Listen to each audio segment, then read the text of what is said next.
ఏ పంట వచ్చినా 160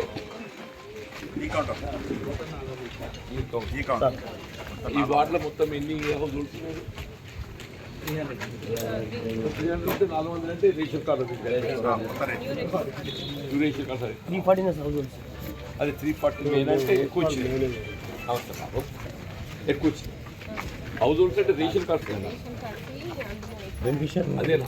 ఓకే కాదు, హౌస్ హోల్డ్స్ అంటే ఇంటి నెంబర్లు పరిగణలోకి తీసుకుంటున్నారా రేషన్ కార్డు పరిగణలోకి? అదే అదే రేషన్ కార్డు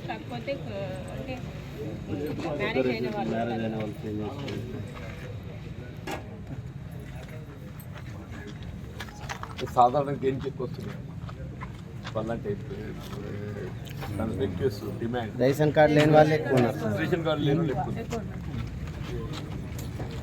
తర్వాత ఈ అసలు పెన్షన్ రాను ఉంటుంది 2500 మహాలక్ష్మి దానికి ఎక్కుంటారు. ఏదో పెన్షన్ వ్యక్తులకి ఎట్లా 4000 ఆటోమేటిక్గా వస్తాయి. ఏ పెన్షన్ రాను ఎక్కువ మంది ఉంటారు వాళ్ళు వస్తారు. గ్యాస్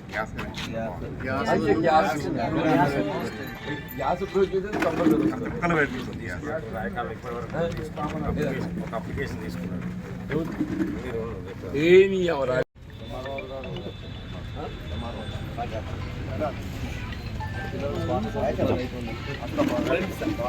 ఇదొకటి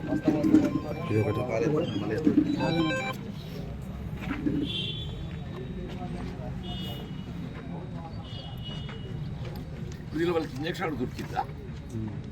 లేదు సార్, ఫస్ట్ నోటీస్ రావడమే. అదే ఈ సూట్లో వాళ్ళకి ఇంజక్షన్ దొరికిందా అంటున్నా. దశాబ్ద కాలం కాలయాపన చేసి ఎన్నికల నోటిఫికేషన్ వెలువడుతున్న తరుణంలో ఎదుగుతుందో గృహలక్ష్మి అని చెప్పిన కొన్ని మంజూరీ పత్రాలు కల్పింప చేయబడినప్పటికీ వాటికి సంబంధించి మార్కౌట్ చేయడానికి అసలు హౌసింగ్ శాఖనే లేకుండా ఆ స్కీమ్ కూడా ఏదైతే 3 లక్షల రూపాయలకే పరిమితం అయి ఉండడంతో రాష్ట్రంలో కొత్తగా ఏర్పడినట్టుగా కాంగ్రెస్ ప్రభుత్వం ఇవాళ హౌసింగ్ కార్యక్రమం 5 లక్షల రూపాయలతో అమలు చేయాలని చెప్పని తలపెట్టడం, దానికి సంబంధించి వీళ్ళు ముఖ్యంగా ఏదైతుందో ప్రభుత్వం అమలుకి తలపెట్టి ఏ సంక్షేమ కార్యక్రమం అయినా కానీ రేషన్ కార్డుతో ముడిపెట్టబడి ఉంటుంది. బిలో పవర్టీ లేని రేషన్ కార్డుతో గడిచిన దశాబ్ద కాలం కింద రేషన్ కార్డుల ప్రక్రియనే కనుమరుగైపోయింది. అటువంటి బిలో పవర్టీ లేని అర్హత సూచించేటువంటి కొలబద్ధత వైట్ రేషన్ కార్డు సంబంధించి జారీ కొరకు కూడా వీళ్ళ విజ్ఞప్తులు స్వీకరింపు చేయబడే విధంగా ఇవన్నీ కూడా ఏదైతుందో ప్రజానీకానికి అధికారులను అందుబాటులోకి తెచ్చే విధంగా ఉన్న 28 డిసెంబర్ నుండి 6 వరకు ఏదైతుందో ఈ ప్రజాపాలన కొనసాగుతుంది.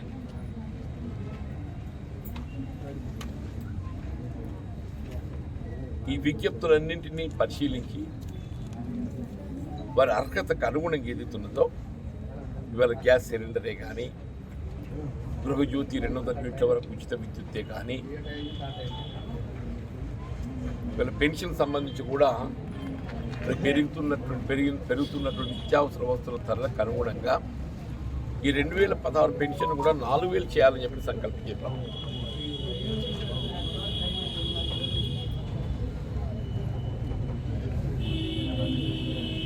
దానికి సంబంధించి కానీ అట్లాగే ఏ పెన్షన్ పొందే అవకాశం లేనటువంటి ఒక ఆడబిడ్డను గృహిణుడు ఎవరున్నా కానీ వారికి 2500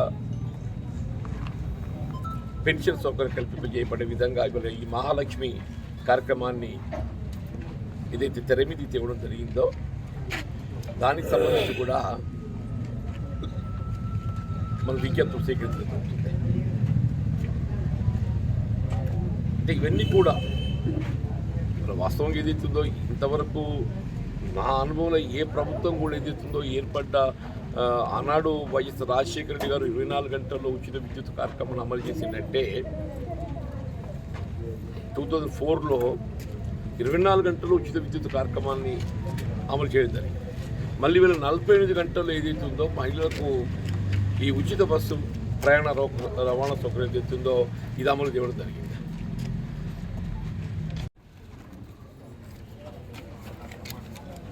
ఇప్పుడు ఈ కాళేశ్వరం ప్రాజెక్టు సంబంధించినటువంటి యొక్క అవకతవకలు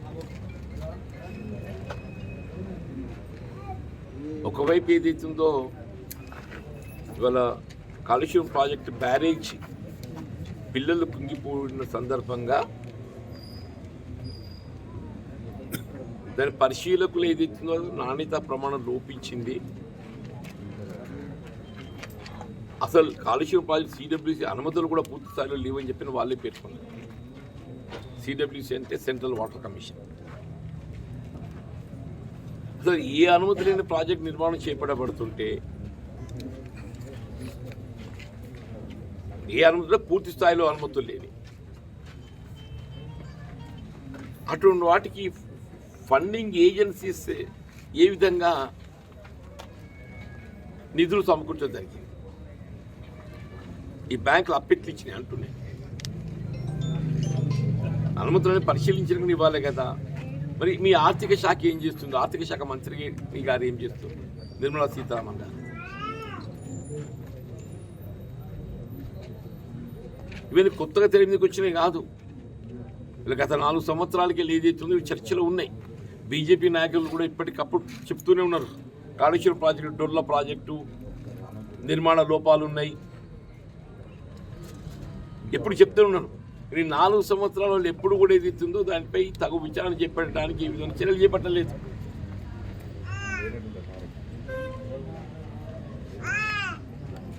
వీళ్ళ కాంగ్రెస్ పార్టీ ఏదైతుందో వాస్తవాలు వెలికి తీయాలనే ఒక భావనతోని ఒక పారదర్శకత అంటే ట్రాన్స్పరెన్సీ పాటింప చేయబడే విధంగా న్యాయ విచారణకు ఆదేశింప చేయాలని చెప్పని భావిస్తున్న తరుణంలో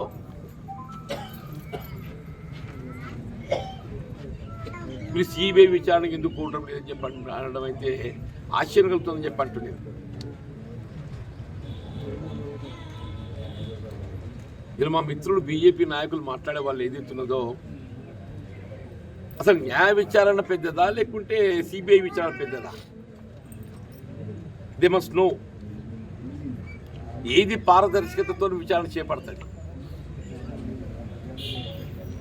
న్యాయ విచారణ అనేది ఏదైతుందో పారదర్శకంగా ఏ విధంగా రాజకీయ ఒత్తిళ్లు లేకుండా విచారణ చేపట్టగలిగే అవకాశం ఉన్నటువంటి ఒక ఏకైక వ్యవస్థ న్యాయ విచారణ.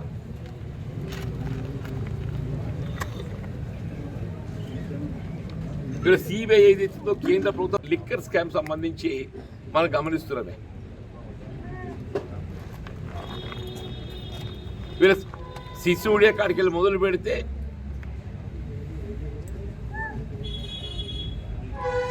ఇవాళ అరవింద్ కేజ్రీవాల్ను కూడా విచారణ చేస్తున్నారు. సిసోడియానైతే అరెస్ట్ చేసి జైల్లో పెట్టింది. సిసోడియా అంటే అప్పటి ఢిల్లీ ప్రభుత్వ మంత్రి, ఉప ముఖ్యమంత్రి అనుకుంటే, ఉప ముఖ్యమంత్రి సిసోడియా.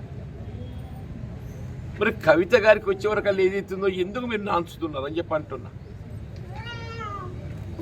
కవిత గారికి వచ్చే వరకల్లా మీరే అన్ని ఆధారాలు చెప్పి మీరే చెప్తారు. మేము చెప్పేది కాదు, ఇదే బీజేపీ నాయకులు చెప్తారు. అంటే ఏంటి? సిబిఐ విచారణ అనేది ఏదైతుందో ఇవాళ కాళేశ్వరం ప్రాజెక్టుకు సంబంధించి సిబిఐ విచారణ కోరటం లోపల ఉద్దేశం ఏంటంటే ఇలా కేసీఆర్ అనేవాడిని లొంగ తీసుకోవడానికి కొరకు వాళ్ళ ఆలోచన. ఏ విధంగా కవిత లొంగ తీసుకోవడం జరిగిందో కేసీఆర్ లొంగ తీసుకుంటే మెదడు కూడా చూడాలి.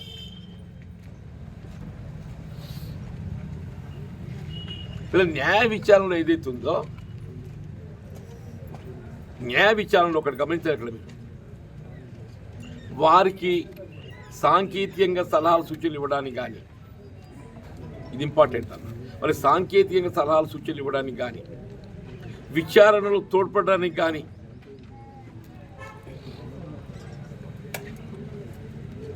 మరి ఏ ఏజెన్సీనైనా వినియోగించుకున్నట్టు ఆస్కారం అవకాశం వాళ్ళకు ఉంటుంది.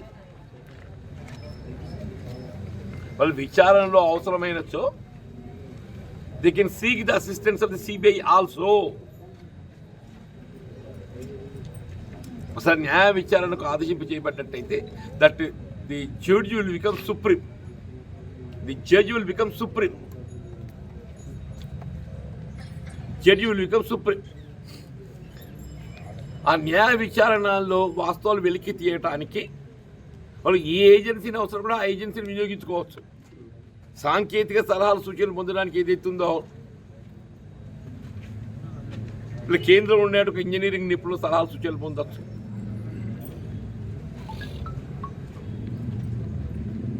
అంచనాలకు సంబంధించి కానీ,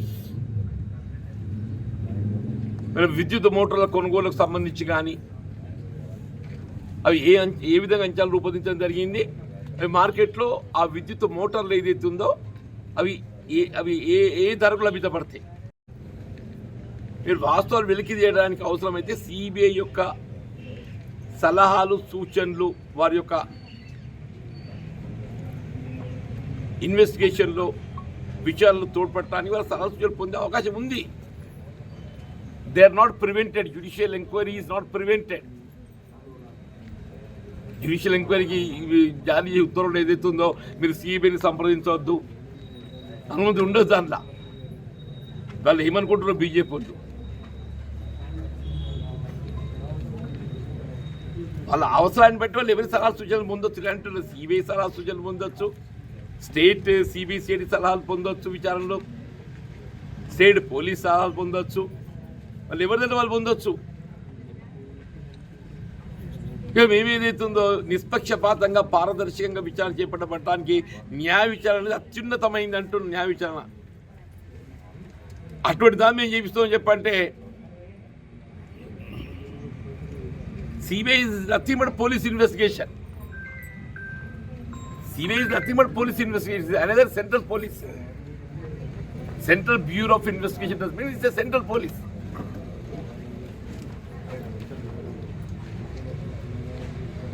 న్యాయ విచారణ అంటే జడ్జి కింద వీళ్ళందరినీ కూడా వినియోగించుకోవచ్చు, వినియోగించుకునే అవకాశం ఉన్నది. మరి వాళ్ళు ఎందుకు భుజాలు తడుపుకుంటున్నారు తెలుస్తలేదా?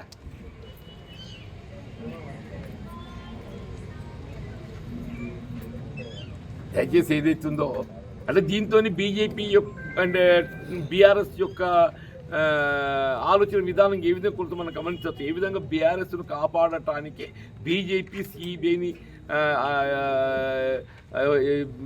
వాడాలని ప్రయత్నం చేస్తూ దయచేసి గమనించినట్టు ఇదేం లేదు. టు రెస్క్యూ ది బీఆర్ఎస్, ఇలా కేసీఆర్ని కాపాడటానికి కొరకే ఈ సిబిఐ అస్త్రాన్ని ప్రయోగించడానికి ప్రయత్నం చేస్తున్నారు.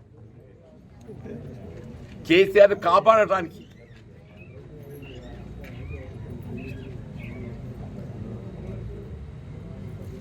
ఏ విధంగా కవిత గారిపై ఉండే విచారణను తొక్కిపెట్టినరో, ఏ విధంగా కవిత గారిపై ఉన్న విచారణ తొక్కిపెట్టినరో, ఒకసారి సిబిఐ ఎంక్వైరీ అన్నట్టయితే కేసీఆర్ మీద విచారణ కూడా అయితే కాళేశ్వరం ప్రాజెక్ట్ సంబంధించిన విచారణ కూడా ఏదైతుందో అస్త్రం వాళ్ళ చేతికి పోతుంది. అస్త్రం వాళ్ళ చేతికి పోయిందంటే పురోగతి అనేది వాళ్ళ చేతులు ఉంటుంది. అంటే కేసీఆర్ మెడ పట్టుకపోయి వాళ్ళ చేతిలో పెట్టాలి, వాళ్ళని వాస్తవాలు బయటకు రానియద్దు అన్నట్టు. చూడండి, దయచేసి గమనించాలి. ఇది ప్రజలు గమనించాలి, ఇది ప్రజలు గమనించాలి. న్యాయ కోవిదులు గమనించాలి, న్యాయ కోవిదులు దీన్ని గమనించాలి. మేధావి లోకం గమనించాలి, మేధావి లోకం గమనించాలి. తెలంగాణ సమాజం గమనించాలి. ఏ విధంగా బీజేపీ బీఆర్ఎస్ కొమ్ముగాడే ప్రయత్నం చేస్తుందో, ఏ విధంగా బీజేపీ బీఆర్ఎస్ కొమ్ముగాడే ప్రయత్నం చేస్తుందో దయచేసి గమనించాలని చెప్పండి. తప్పకుండా వెంటనే ఇవాళ ఏదైతుందో ఇలా ఈ జ్యుడిషియల్ ఎంక్వైరీ ఉత్తర్వులు జారీ చేయడం జరుగుతుంది. కాళేశ్వరం ప్రాజెక్టు ఒక డొల్ల ప్రాజెక్ట్ అని చెప్పని దానికి సంబంధించినటువంటి ఒక వాస్తవాలు వెలికొచ్చే అవకాశం ఉన్నది. దాంతో పాటుగా నేను ప్రభుత్వాన్ని కూడా ఏమంటున్నాను, this is one part, the other part is ఏదైతే ఉందో ఇలా ప్రాణహిత తుమ్మడిహేటి వద్ద ప్రాజెక్ట్ నిర్మాణం చేపట్టబడ్డాయి 148 లెవెల్. దాని మహారాష్ట్ర ప్రభుత్వంతో మనకు ఒప్పందాలు ఉన్నాయి, మహారాష్ట్ర ప్రభుత్వంతో మనకు ఉత్తర్వులు ఉన్నాయి, మనకు ఒప్పందం ఉన్నది. వీళ్ళు కేవలం ఏదైతుందో మ్యాక్సిమం ఒక 5-6 వేల కోట్లే, 10,000 కోట్ల లోపు ఏదైతుందో తుమ్మడిహేటి వద్ద నుండి ప్రవాహాన్ని మళ్లింపు చేసి, ప్రాణహిత ప్రవాహాన్ని మళ్లింపు చేసి జైపూర్ వాగు ద్వారా సుందిళ్ళ మీద కల్పచ్చునే 5 నుండి 10,000 కోట్లే, 5 నుండి 10,000 కోట్ల వ్యయంతో తుమ్మడిహేటి వద్ద నుండి ప్రాణహిత నీటిని మళ్లింపు చేసి సుందిళ్ళ బ్యారేజ్ పైన